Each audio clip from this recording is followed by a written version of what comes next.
সারাটা দিন তো হাতির মতো খাইতে থাকোস। ভাবি ভালো করে তো টিপতেছে। জামাই ডারে খাইছোস, এখন আইছোস আমার সংসারটা খাইতে। ভাবি তুমি বসো, আমি দেখি কে আছে। তোর দেখা লাগবে না, তুই দেখতে গিয়ে আবার ঘরে যাবি গা, আমি দেখতেছি।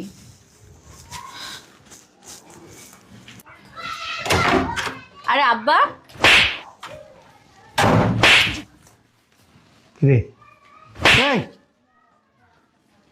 এত অসভ্য কেন? কি হয়েছে? মারতো? এত অসভ্য কেন তুই? হ্যাঁ, অনেক ভালো ভাবছিলাম তোর। আমি মনে করছিলাম যে মানুষের মতো মানুষ করে তোর অন্তত তুলতে পারছি। তুই অমানুষ হয়েছিস, মানুষের কাতারে পড়স না তুই। হ্যাঁ, আমি যে শুনছি আমি বিশ্বাস করিনি। কি করছিস? আজকে এসে আমি নিজের চোখে দেখলাম, নিজের চোখে। আমার চোখকে আমি বিশ্বাস করতে পারতাছি না যে আমি কি দেখলাম। এটা আমার সন্তান। আর তোর মতো কুলাঙ্গার সন্তানের চেয়ে নিঃসন্তান থাকা ভালো। আমার শিক্ষা দিতে পারে নাই, পারিবারিক শিক্ষা না দিয়া ফুট করে একটা ছেলের কান্দা চূড়া বিয়া দিয়ে দিছে। হ্যাঁ, মানুষ স্বামীর বাড়িতে সেরকম করে? বুঝলাম না আব্বু, কি করছি আমি? কি করস নাই তুই? হ্যালো, ভালো আছেন? ভালো আছো? বাবির মারতেছেন কেন? কে এটা? কে? আমার ননদ। তোর ননদ? তোর স্বামীর কি হয়? বোন। কেমন বোন? আপন বোন। আপন বোন? স্বামীর আপন বোন রে দিয়া তুই কি করতেছস? জি চাকরের কাজ করাইতেছস, তোর শরীর টিপাইতেছস, পা টিপাইতেছস, সংসারের সমস্ত কাজকর্ম করাস, কাপড় চোপড় ধোয়া থেকে শুরু করে ঘর ঘর মোছা, ঘর ঝাড়ু দেওয়া, রান্না বান্না, তরকারি কোটা, মানে এভরিথিং এ টু জেড যা আছে সব কিছু করে দিয়ে ওকে বাস কাজ করে। আমার সংসার উপর দায়সা খাইতাছে, তাহলে কাজকর্ম করে খাইতে হইব না? তোর সংসারটা খায়, তোরটা খায়, তোর বাবারটা খায়, তোর বাবারটা খায়। আমার স্বামীরটা তো তোর স্বামী কোথায় পেয়েছস? ওর মায়ের পেটের ভাই, ভাইয়েরটা বোনে খাবে, বোনেরটা ভাই খাবে, এটাই তো নিয়ম, এটাই নিয়ম। ওর ভাইয়েরটাও খাইতেছে, ওর ভাইয়ের কষ্ট লাগতেছে না, তোর ভিতরে কষ্ট লাগতেছে। বিয়ে হয়েছে কয়দিন? হাতে গোনা কয়েকদিন।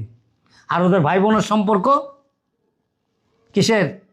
একই মায়ের গর্ভ থেকে জন্মগ্রহণ করছে। ওর অধিকার বেশি, তোর অধিকার কম।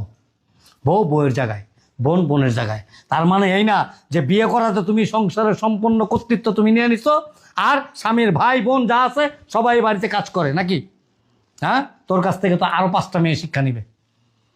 একটু কাজ করলে কি হয়? তুই করস না কেন? আমিও তো করি। হ্যাঁ, তুই করবি সব। আমি সব কাজ করতে পারব না। আমার সংসারে থাকতে হইলে কাজকর্ম করেই থাকতে হইব। তোর সংসারে না, তোর সংসার না, এটা ওর ভাইয়ের সংসার, ওর ভাইয়ের বাড়ি। তোর মতো বউ হাজার পাইব, কিন্তু মায়ের পেটের বোন আর পাবে না।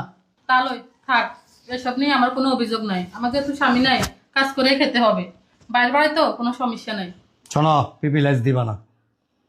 শুরুর থেকে যদি শাসন করতা, ধমকের উপরে রাখতা, যখন যেটা বলছে অন্যায় আবদার করছে সাথে সাথে প্রতিবাদ করতা, তাহলে আর এই পর্যন্ত আগাইতে পারতো না।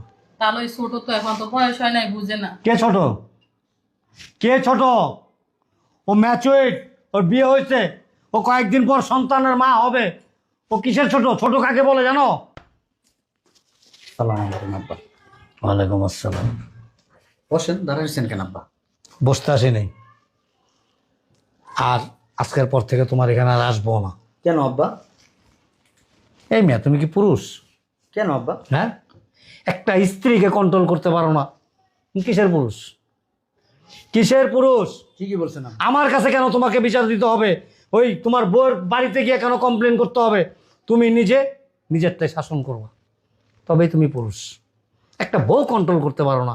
হ্যাঁ, তোমার স্ত্রী তোমার বোনকে দিয়া বাসা বাড়ির জিয়ের কাজ করায়, যা তা ব্যবহার করে, তোমার মুখে মুখে তর্ক করে, তুমি কি করো? আব্বা একটা কথা বলি। বলো।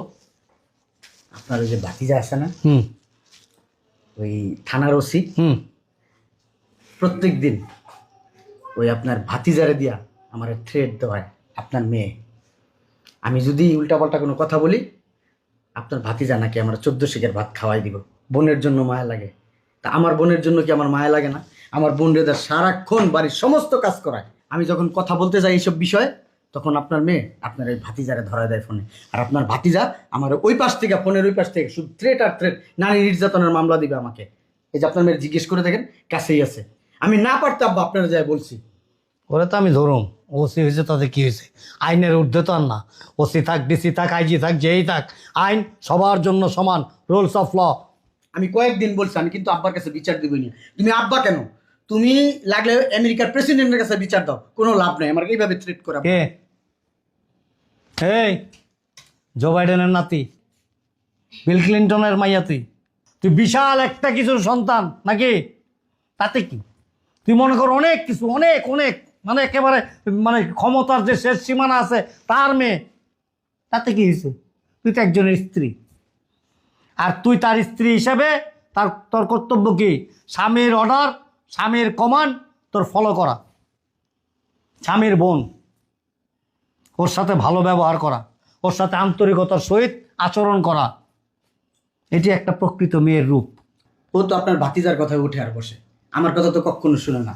আমার বোন রিদিয়া যে সমস্ত কাজ করায়, এই সমস্ত কাজ যদি ওরে দিয়া করাইতাম আব্বা, আমার নামে সত্যি সত্যি মারার মামলা দিত আপনার মেয়ে। তুমি জানো?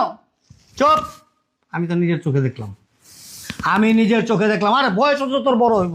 ওরে যে দিয়া যদি তুই তোর পার্টি পাইতে পারস, তুই আমার দিয়েও পারবি, আমারও দিয়ে পারবি। আমি তোর পার্টি পে দিই, তোর জুতা মুছে দিই, তোর কাপড় চোপড় ধুয়ে দিই, তোর সংসারের সমস্ত কাজকর্ম করে দিই। আমি না করে তোর মায়েরা পাঠাই দেবো, তোর বড় বোনটা পাঠাই দেবো। ওরা আইসা তোর জামাইয়ের কাপড় চোপড় ধুয়ে দিব, তোর জামাইয়ের জুতা মুছে দিব, ঘর দুয়ার মুছে দিয়ে যাবো। তো তোমার কথা কি বাসায় এসে শুয়াবে শেখাইবো? তোর সমস্যা কোথায়? What is problem? আব্বা, এই তোর সমস্যা কোথায়? আব্বা তোরটা খায়, তোরটা খায়, তোর বাবারটা খায়, তোর পরিবারের কারোটা খায়, ওর ভাইয়েরটাও খায়। তোর সমস্যা কোন জায়গায়? আমি পারবো না এত কাজ করতে। না পারলে তোরে ও রাখবো না। ও আমারে বলছে যাব্বা আমি অনেক আগে ওরে ডিভোর্স দিয়ে দিতাম, শুধু আপনার মুখের দিকে তাকায়, আপনার মান সম্মানের কথা চিন্তা ভাবনা করে আমি ওরে ডিভোর্স দিই নাই। আপনি আজকে যাওয়ার পরে আমি সিদ্ধান্ত নেব আমি কি করব কি করব না। ও এখন ওর ফাইনাল সিদ্ধান্ত, তোর ডিভোর্স দিব। তুই আমার বাড়িতে যেতে পারবি না। তোর সাথে আমার বাপ মেয়ের সম্পর্ক এখানে আমি ছিন্ন করে গেলাম। যদি কোনোদিন কোনো সময় ভালো মানুষ হতে পারস, ওদের সাথে পরিবারের সাথে অ্যাডজাস্ট হয়ে থাকতে পারস, তোর স্বামীর কাছে মাপ চাইতে পারস, ওর কাছে মাপ চাইতে পারস, তবে হ্যাঁ, যদি ওরা মাপ করে তাইলে আমার সাথে তোর সম্পর্ক আছে।